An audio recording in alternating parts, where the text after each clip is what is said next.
કુદરતથી મોટું કોઈ નથી. વધારે ચિંતા કરતા લોકો આ સ્ટોરી જરૂર સાંભળજો. મિત્રો, કુદરત જે આપણા ભાગ્યમાં લખે છે તેને કોઈ પણ મિટાવી શકતું નથી. અને કુદરત જે કરે છે તે સારા માટે જ કરે છે. તો આજે હું તમને આ વિડીયોના માધ્યમથી એ જણાવવાની કોશિશ કરીશ કે આપણા સાથે જે પણ થાય છે તે સારું જ થાય છે. બસ આપણે એને સમજવાની જરૂર છે. એટલા માટે મિત્રો, જીવનમાં ક્યારે પણ કોઈ પણ વાતની ચિંતા ન કરવી જોઈએ. મિત્રો, પ્રાચીન સમયની વાત છે. એકવાર મૃત્યુના દેવતા યમરાજે પોતાના દૂતને ધરતી ઉપર એક સ્ત્રી મરણ પામી હતી તે સ્ત્રીનો જીવ લેવા માટે મોકલ્યા. યમરાજના આજ્ઞાનું પાલન કરી અને તે દૂત ધરતી ઉપર આવ્યો અને તે પેલી સ્ત્રીના ઘરે જાય છે. પરંતુ જેવો તે દૂત તે સ્ત્રીના ઘરે પહોંચે છે તો ચકિત થઈ જાય છે અને તેની આંખોમાંથી આંસુ આવવા લાગે છે. કારણ કે મરણ પામેલી સ્ત્રીની આજુબાજુ 3 નાની નાની બાળકીઓ હતી, જેમાંથી એક બાળકી તો સ્તનપાન કરી રહી હતી, જ્યારે બીજી બાળકી જોર જોરથી રડી રહી હતી અને ત્રીજી બાળકી રોતા રોતા એને ઊંઘ આવી ગઈ હતી. તે ત્રણેય બાળકીઓના આંખમાંથી લગાતાર આંસુ વહેતા હતા. પોતાની માતા સિવાય ત્રણેય બાળકીઓનું બીજું કોઈ પણ ન હતું. તેમના પિતાજી પણ પહેલાં જ મરણ પામી ચૂક્યા હતા અને હવે એની મા પણ મરણ પામી હતી. આ દ્રશ્ય જોઈને જીવ લેવા આવેલ દૂતની આંખોમાં પાણી આવી ગયા.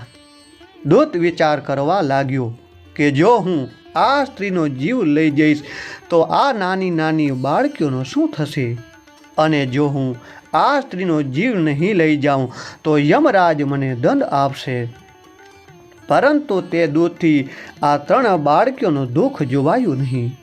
તેથી તે દૂત સ્ત્રીનો જીવ લીધા વગર યમલોક પાછો ચાલ્યો ગયો અને યમલોક જઈ અને યમરાજને કહેવા લાગ્યો કે હે મહારાજ, મને માફ કરજો, હું એ સ્ત્રીનો જીવ નથી લાવ્યો. દૂતની આ વાત સાંભળી અને યમરાજ તે દૂત ઉપર ખૂબ ગુસ્સે થઈ ગયા. ત્યારે દૂત યમરાજને કહેવા લાગ્યો કે હે મહારાજ, તમે કદાચ એ સ્ત્રીના ઘરનું દ્રશ્ય નહીં જોયું હોય. કદાચ તમે પણ મારી જગ્યાએ હોત તો તમે પણ આ સ્ત્રીનું જીવ લીધા વગર પાછા આવ્યા હોત. કારણ કે એ સ્ત્રીની 3 નાની નાની બાળકીઓ છે અને ત્રણેય બાળકીઓ જોર જોરથી રડી રહી હતી.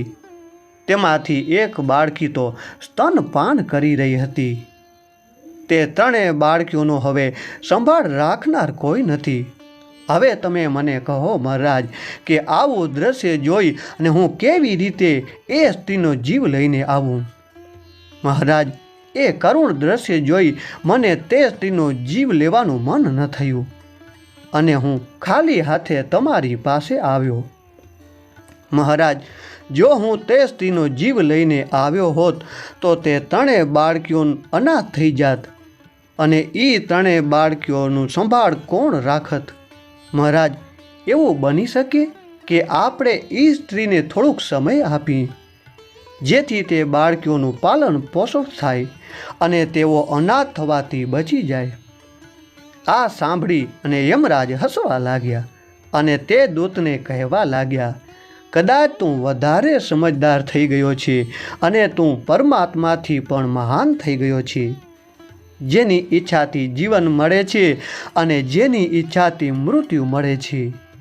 એમ કહી અને યમરાજે તે દૂતને કહ્યું કે સારું, તું મને એ ખાતરી આપ કે હું એ સ્ત્રીનો જીવ નહીં લઈ આવું તો શું તે સ્ત્રીના બધા દુઃખો સમાપ્ત થઈ જશે?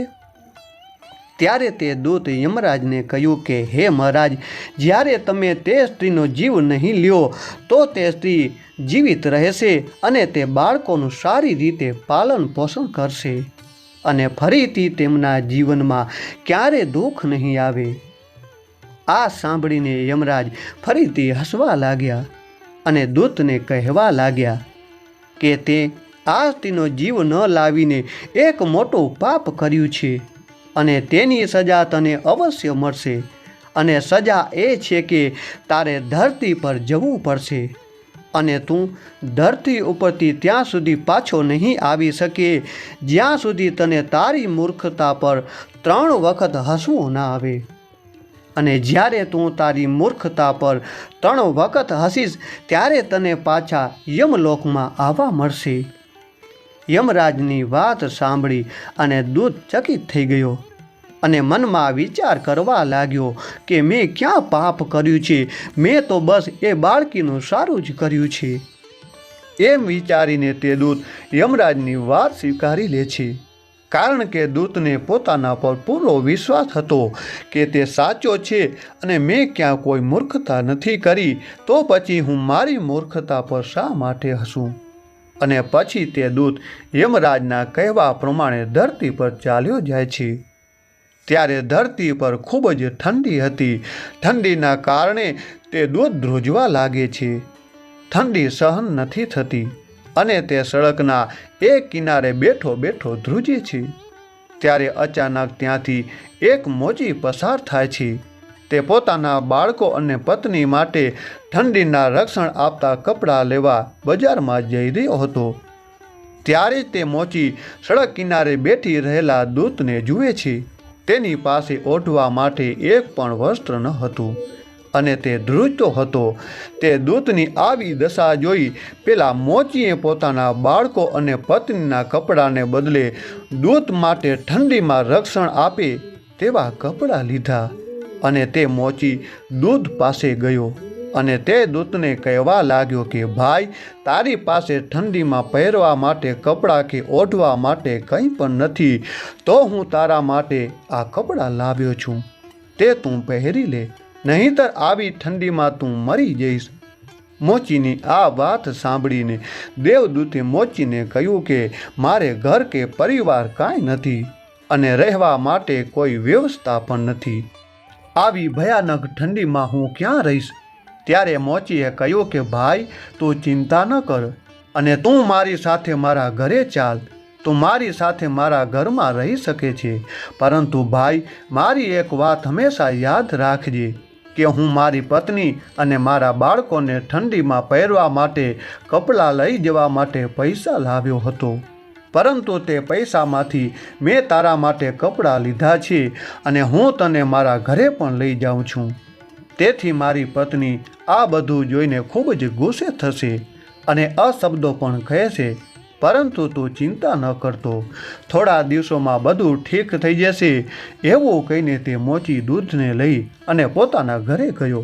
પરંતુ એક વાત અદ્ભુત હતી કે ના તો એ મોચીને ખબર હતી કે તે જેને પોતાના ઘરે લઈ જાય છે તે એક દેવદૂત છે, અને ના તો એ મોચીની પત્નીને ખબર હતી કે તેના પતિ જેને ઘરે લઈને આવ્યા છે તે એક દેવદૂત છે, જેના આગમનથી ઘરમાં ખુશીઓ આવી જશે.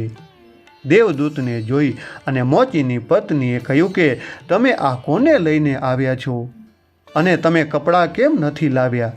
ત્યારે મોચીએ પોતાની પત્નીને બધી વાત કરતા કહે છે કે આપણી પાસે તો ઠંડીથી બચવા માટે બીજા ઘણા કપડાં છે, પરંતુ આ માણસ પાસે તો એક પણ વસ્ત્ર ન હતું, તેથી આપણા કરતાં કપડાની વધારે જરૂરિયાત એને છે.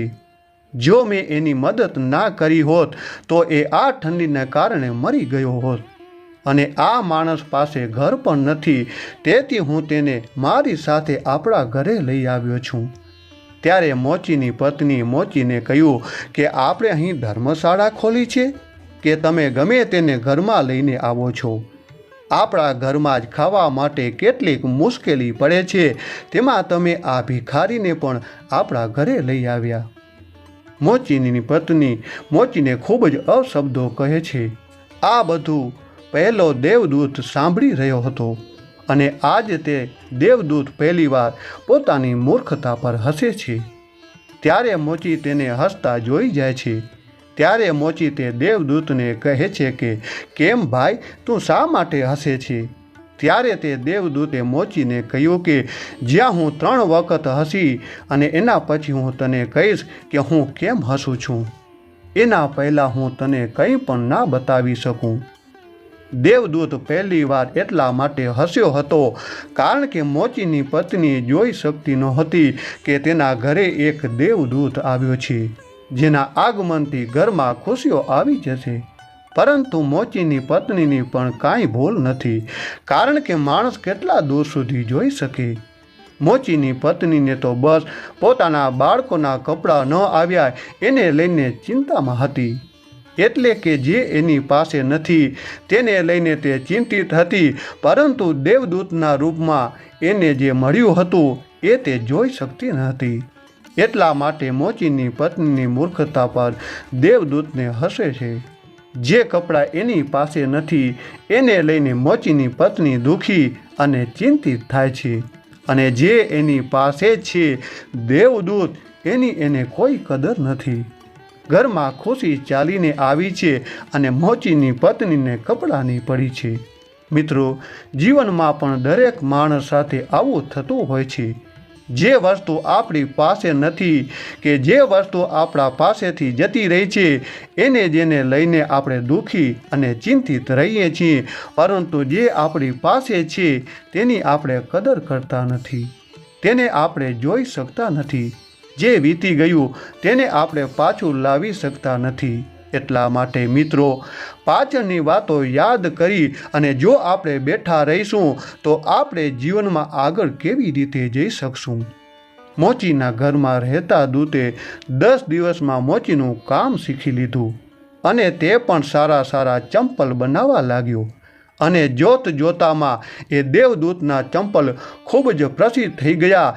દૂર દૂરથી માણસો તેના બનાવેલા ચંપલ ખરીદવા આવતા.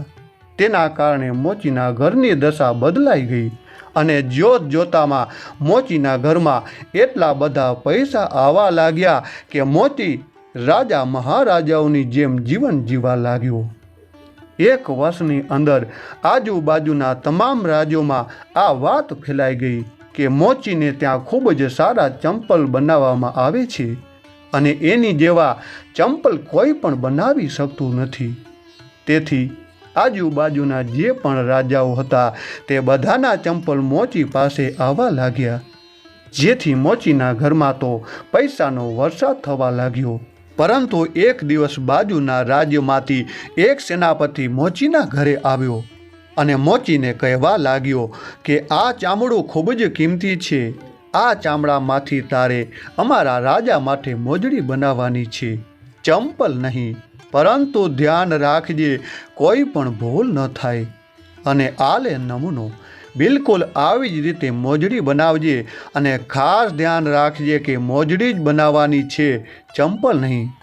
તે રાજ્યની એક પ્રથા હતી કે જ્યારે પણ કોઈ વ્યક્તિ મરી જાય પછી રાજા હોય કે રાજ્યનો કોઈ પણ વ્યક્તિ હોય ત્યારે તેની સાથે ચામડાના નવા બનાવેલા ચંપલ મૂકવામાં આવતા અને પછી તેનો અગ્નિ સંસ્કાર કરવામાં આવતો. સેનાપતિના ગયા પછી મોચીએ દેવદૂતને કહ્યું કે આ ચામડામાંથી એક ખૂબસૂરત મોજડી બનાવવાની છે. યાદ રાખજે, રાજાનો આદેશ છે કે આ કિંમતી ચામડામાંથી ચંપલ નહીં પરંતુ મોજડી જ બનાવવાની છે. ધ્યાન રાખજે કોઈ પણ ભૂલ ન થાય, નહીંતર આપણે મોટી મુસીબતમાં ફસાઈ જઈશું. મોચી દ્વારા આટલું બધું કહેવા છતાં પણ તે દેવદૂતે તે કિંમતી ચામડામાંથી મોજડી બનાવવાને બદલે ચંપલ જ બનાવ્યા. અને જ્યારે મોચીને ખબર પડી કે દેવદૂતે મોજડી બનાવવાને બદલે ચંપલ બનાવ્યા છે તો તે દેવદૂત પર ખૂબ જ ગુસ્સે થયો અને લાકડી વડે તે દેવદૂતને મારવા લાગ્યો. ત્યારે અચાનક એક સૈનિક દોડતો દોડતો મોચીના ઘરે આવ્યો અને મોચીને કહેવા લાગ્યો કે તે કિંમતી ચામડામાંથી મોજડી નહીં પરંતુ ચંપલ બનાવજો, કારણ કે રાજાનું મોત થયું છે. આ સાંભળીને મોચીના હાથમાંથી લાકડી નીચે પડી ગઈ અને તે દેવદૂત પાસે માફી માંગવા લાગ્યો. ત્યારે દેવદૂત હસવા લાગ્યો અને કહેવા લાગ્યો કે કોઈ વાંધો નહીં મિત્ર, હું તો બસ મારી સજા ભોગવી રહ્યો છું. દેવદૂતની આ વાત સાંભળી અને મોચી કહેવા લાગ્યો કે કેવી સજા? અને મેં તને આટલો બધો માર્યો તેમ છતાં પણ તું શા માટે હસ્યો? ત્યારે દેવદૂતે કહ્યું કે જ્યારે હું 3 વખત હસી લઉં ત્યારે હું તને બતાવીશ કે હું શા માટે હસ્યો. હાલ તો હું તને કંઈ પણ ના બતાવી શકું. આ જીવનમાં માણસ એ વસ્તુઓ પાછળ જ ભાગે છે જેની એને જરૂરિયાત નથી. ભવિષ્યને કોઈ જાણી શકતું નથી કે કાલે શું થવાનું છે. માત્ર ભગવાનને જ ખબર હોય છે કે કાલે શું થવાનું છે. ત્યારે માણસ પોતાના પાછળના અનુભવોના આધારે ભવિષ્યના નિર્ણય લેતો રહે છે અને વિચારે છે કે ગઈકાલે મારી સાથે આવું થયું હતું તો આવતીકાલે પણ આવું જ થવાનું છે. જ્યારે કાલે શું થશે એ કોઈ માણસ જાણી શકતો નથી. રાજા જીવતો હતો ત્યારે તેની મોજડીની જરૂરિયાત હતી અને આજે જ્યારે મરી ગયો ત્યારે તેને ચંપલની જરૂર છે. એટલા માટે મિત્રો, જીવનમાં ચિંતા કરવાનું છોડી દો અને ખુશીથી જીવન પસાર કરો. વૃદ્ધ અવસ્થામાં આપણે જવાન બનવાની કોશિશ કરીએ છીએ. દેવદૂતને ફરીથી પોતાની મૂર્ખતા ઉપર હસવું આવે છે અને તે મનમાં વિચારે છે કે મને શું ખબર કે 3 નાની નાની બાળકીઓનું ભવિષ્ય કેવું હશે અને હું ફાલતુમાં યમરાજની આજ્ઞાનું ઉલ્લંઘન કરી અને આજે હું આ સજા ભોગવી રહ્યો છું. ઘણા વર્ષો પસાર થઈ ગયા. એક દિવસ દેવદૂતની મોચીની દુકાન પર બેસી અને ચંપલ બનાવી રહ્યા હતા. ત્યારે તે દેવદૂતની પાસે 3 છોકરીઓ આવી. તે 3 છોકરીઓ સાથે એક ઘરડી સ્ત્રી પણ હતી. એ 3 છોકરીઓના લગ્ન થવાના હતા. એટલા માટે તે પોતાના ચંપલ બનાવવા માટે મોચીને ત્યાં આવી હતી. જ્યારે દેવદૂતે તે 3 છોકરીઓને જોઈ તો તે તરત જ તેમને ઓળખી ગયો અને મનમાં વિચારવા લાગ્યો કે આ તો પહેલી 3 દીકરીઓ છે જેમની માતાનો જીવ લીધા વગર હું યમરાજ પાસે ગયો હતો અને આ 3 દીકરીઓના કારણે જ હું અહીંયા સજા ભોગવી રહ્યો છું.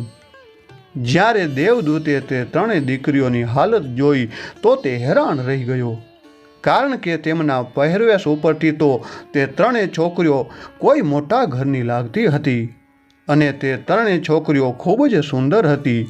દેવદૂતે તે 3 છોકરીઓને કહ્યું કે તમારી સાથે આ ઘરડી સ્ત્રી કોણ છે? ત્યારે પાસે ઊભેલી સ્ત્રી બોલી કે આ 3 છોકરીઓ મારી પાડોશી સ્ત્રીની દીકરીઓ છે. બાળપણમાં તેમની માતા મૃત્યુ પામી અને આ દીકરીઓ ખૂબ જ ગરીબ હતી. તેમની પાસે ખાવા માટે પણ કંઈ નહીં હતું.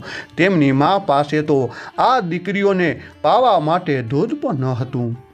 આ 3 દીકરીઓ અનાથ હતી, પરંતુ મેં આ 3 દીકરીઓને પોતાની દીકરીઓની જેમ પાલન પોષણ કર્યું છે, કારણ કે મારી એક પણ સંતાન ન હતું. અને આજે આ 3 દીકરીના લગ્ન એક ધનવાન માણસને ત્યાં થવા જઈ રહ્યા છે. તે ઘરડી સ્ત્રીનો જવાબ સાંભળી અને દેવદૂત મનમાં વિચારવા લાગ્યો કે જો આજે આ 3 દીકરીઓની મા જીવતી હોત તો તેમના ઘરે ભયંકર ગરીબી હોત અને તે 3 દીકરીઓના લગ્ન ક્યારે પણ ધનવાન પરિવારમાં ન થાત. એમ વિચારીને તે દેવદૂત પોતાની ત્રીજી મૂર્ખતા પર હસે છે અને જ્યારે મોચી આવ્યો ત્યારે મોચીને બધી વાત કહી દીધી. હું અહીંયા શા માટે આવ્યો છું અને હું 3 વાર મારી મૂર્ખતા પર કેમ હસ્યો? આ 3 કારણો હતા જેના કારણે મને મારી મૂર્ખતા પર હસવું આવ્યું અને આજ સુધી હું મારી સજા ભોગવી રહ્યો છું. અને હવે મને સમજાયું કે નિયતિ બધાથી મોટી છે અને કુદરતથી મોટું કોઈ નથી. જે પણ કરે છે તે બધું સારા માટે જ કરે છે, પરંતુ આપણે તેને જોઈ શકતા નથી. મિત્રો, જો આ વાત તમને ગમી હોય તો આ વિડીયોને લાઈક, શેર તેમજ ચેનલને સબસ્ક્રાઈબ જરૂરથી કરજો. આ સાથે મળશું એક નવા વિડીયોમાં. ત્યાં સુધી બધા દર્શક મિત્રોને જય ભારત, જય જવાન, જય માતાજી.